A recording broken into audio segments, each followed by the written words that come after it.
Bom dia. Em 2017, a NASA lançou o programa Artemis, né, que tem como objetivo principal levar um homem e uma mulher à Lua, né, coisa que não acontece, né, desde 1972, quando o último homem pousou na Lua, né. Ontem, né, dia 1º de abril, foi lançada então a missão Artemis 2, então um foguete, acho que é SLS o nome, levou 4 astronautas para o espaço. Eles estão numa cápsula de nome Orion, então eles vão dar uma volta na Lua, não vão pousar na Lua dessa vez, vão dar só uma volta na Lua e chegarão na Terra. A viagem vai durar aí 10 dias, né? Então espera-se que eles cheguem na Lua e deem a volta lá para o dia 6, dia 7 de abril agora, né? Então vamos acompanhar aí como é que vai ser esse voo, né?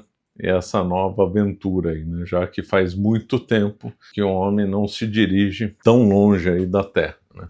Tendo em vista a importância da história da França, é que nós lançamos a coleção no Caravelas Kids, que tem justamente a história do rei Clovis, do rei São Luís, Santa Joana d'Arc, a Guerra da Vandéia e Napoleão. Clique logo no link na descrição. Se tudo der certo, aí então o ano que vem, 2027, aí sim, dentro da missão Artemis 3, aí sim o homem voltará à Lua, vai ser um projeto para levar um homem e uma mulher, né? Bom, é muito interessante isso, vamos acompanhar. Agora vamos recapitular um pouco a história aí da corrida espacial, né? Então, a União Soviética saiu na frente, né, como todo mundo sabe. Em 1957 eles lançaram o Sputnik, e em 1961 foi o primeiro homem, deu a volta, o primeiro homem foi enviado ao espaço, Yuri Gagarin. Poucas semanas depois do primeiro homem ter sido enviado ao espaço, o presidente Kennedy disse que os Estados Unidos ia enviar o primeiro homem na Lua até o final da década. E em 1969, então, a Apollo 11 levou então o primeiro homem a pousar na Lua, Neil Armstrong. Depois foi feita a Apollo 12, a Apollo 13 falhou, eles tiveram que voltar, e teve a Apollo 14, até a última em 1972, né? Agora, por que os soviéticos ficaram na frente? Por que os Estados Unidos ficou para trás e depois ultrapassou, né? É bem curioso, né? O programa, na realidade, espacial da União Soviética se deve muito a cientistas do tempo ainda quando a Rússia não era comunista, né? No tempo dos czares, no tempo do Império Russo. Houve uma pessoa chamada Tsiolkovsky, que foi um grande teórico de foguetes, né, e tal. Muitas ideias dele foram aplicadas, como por exemplo o foguete em estágios, né? Então o foguete sobe, aí vão liberando cargas, né, para diminuir o peso. Essa daí era uma ideia dele, né? E uma das pessoas que leu os trabalhos do Tsiolkovsky, né, que aliás ele era de origem o pai dele era polonês, se não me engano, então ele não era russo de nascimento. Não, ele era russo de nascimento, mas tinha ascendência polonesa. Um que leu os trabalhos dele ficou apaixonado pela ideia e começou a estudar foi Korolev, ou Korolev. Vamos usar o nome Korolev. Então esse Korolev, então, ele ficou fascinado aí com essas ideias de foguete e já jovem começou a estudar sobre isso.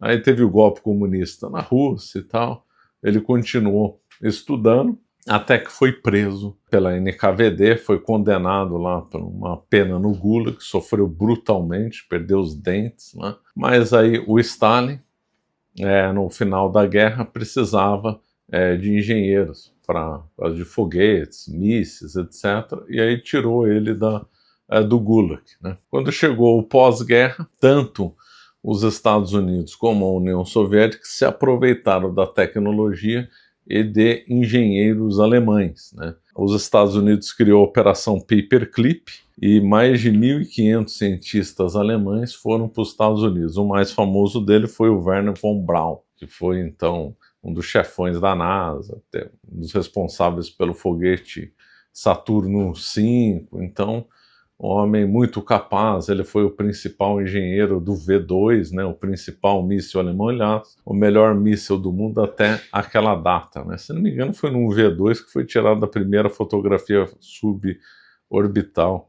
aí do mundo, né? E os soviéticos também fizeram uma operação parecida com a Paperclick, chamada Operação Ozoaviakin, que também levou até mais engenheiros do que os americanos. Mais de 2.000 engenheiros e técnicos alemães foram trabalhar na União Soviética, né? Lembrando que os soviéticos não pegaram um monte de tecnologia alemã, né? De indústria química, levaram plantas inteiras lá para a União Soviética. Um dos resultados da União Soviética ter sobrevivido no pós-guerra foi de ter se apropriado de boa parte da tecnologia alemã, né? Os alemães estavam na frente em muitas áreas, né? Já historicamente, os alemães, já desde o final do século XIX, tinham liderança na indústria química. E durante os trabalhos do Wernher von Braun, tinha liderança absoluta em foguetes, né? Então, os americanos então se basearam muito na tecnologia alemã e tal, e os soviéticos também. Só que aí teve uma diferença grande entre o projeto espacial americano em relação aos alemães e o projeto soviético. Os primeiros foguetes soviéticos, R1, R2, eram de fato baseados no projeto alemão. Porém, devido aos soviéticos quererem ter uma tecnologia própria, não quererem dar crédito aos alemães, os alemães foram então dispensados do trabalho no começo dos anos 50, 53, 54 ou mesmo 55, e aí o projeto soviético praticamente inativo. Os soviéticos já tinham então uma boa carga teórica por causa do Tsiolkovsky e também por causa do Korolev. E foi o Korolev, uma pessoa absolutamente genial, que acabou então desenvolvendo o R-7, que tinha muitas inovações em relação aos foguetes alemães. Era bem melhor que os foguetes alemães, é óbvio que incorporou tecnologia alemã, claro, mas acrescentou muita coisa. E foi baseado nesse R-7, aliás, foi o R-7 que levou o Yuri Gagarin para o espaço, ou seja, os soviéticos se apropriaram da tecnologia alemã, assim como os Estados Unidos, só que fizeram um desenvolvimento nativo mais importante, mais eficiente no começo que os americanos. Isso porque tinha esse genial Korolev, que já tinha uma tradição de estudo de foguetes que vem lá do tempo dos czares, né?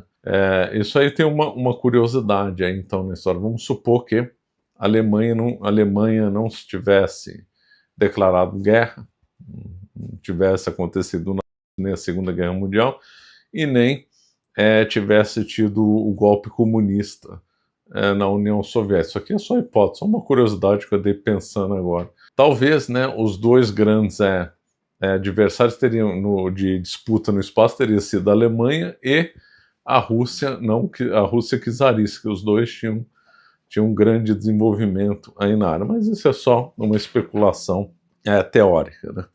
O fato é que então esse Korolev foi extremamente competente, né? Mérito dele, e eles conseguiram, então, a União Soviética conseguiu sair na frente, os Estados Unidos ficou com raiva, ficou com inveja, e falou assim, vamos dar o troco, levando o homem na Lua. E aí acabaram conseguindo levar o homem na Lua em 1969. Uma curiosidade dessa corrida espacial nos anos 60 é que foi o mesmo momento, né, da contracultura, o mesmo momento dos hippies, o mesmo momento do desenvolvimento da astrologia. Então se falava muito da era de Aquário e tal. Aí poderiam falar, o que tem a ver astronáutica e astronomia de um lado com astrologia do outro? Curiosamente, eles têm pontos em contatos interessantes, né? Por quê? Essa década de 60, então, uniu cientificismo de um lado e misticismo de outro. Então, cientificismo, nova era para a humanidade, exploração espacial, homem na Lua, naves espaciais indo em direção a Marte, Vênus e outros locais, né? Então, novo mundo e tal, além do que grandes tecnologias para o homem, carros melhores, eletrodomésticos. Então, promoviam um novo mundo baseado na tecnologia, um mundo materialista, de felicidade nessa terra, de paz, sei lá, a tecnologia vai selar a paz entre os povos, etc. Então buscava então um novo mundo. E do lado do misticismo, da contracultura, também se falava, não, agora vai ter um despertar à humanidade. Se falava muito da Era de Aquário vai mudar completamente a civilização, sai da Era de Peixe para entrar na Era de Aquário, vai ser um novo mundo de paz, de amor, etc. e tal. Então os dois lados, tanto o lado cientificista quanto o lado do misticismo, diziam que estavam grandes mudanças em curso, e os dois anunciavam novos tempos, novo homem, novo mundo, etc. Muito curioso isso, que tenha sido na mesma época essa junção de um lado místico e de outro lado cientificista, né? E houve pontos na própria corrida espacial disso, né? Por exemplo, o Jack Parsons, que foi um teórico de foguetes lá da NASA, era ligado ao Aleister Crowley, né? Um plano totalmente místico e que projetava foguetes. E mais, um astronauta chamado Mitchell, na Apollo 14, chegou a fazer experimentos de percepção extrasensorial, né? Então, ele resolveu então fazer experiências extrasensoriais de modo a que pessoas na Terra atendessem a determinadas... Ou seja, ele fazia uma proposta lá, não sei como é que foram os detalhes, nem entendo disso. Ele fez então querendo transmitir certas ideias ou elementos visuais ou palavras de modo extrasensoriais para pessoas aqui na Terra. E ele diz que teve sucesso nisso, ou seja, pessoas aqui na Terra conseguiram receber a mensagem que ele tinha enviado lá do espaço, né? Então, ele acreditava nessas coisas psíquicas, nessas coisas extrasensoriais. Depois que ele saiu do programa espacial, esse Mitchell fundou lá um instituto realizado para estudos extrasensoriais e fenômenos psíquicos, né?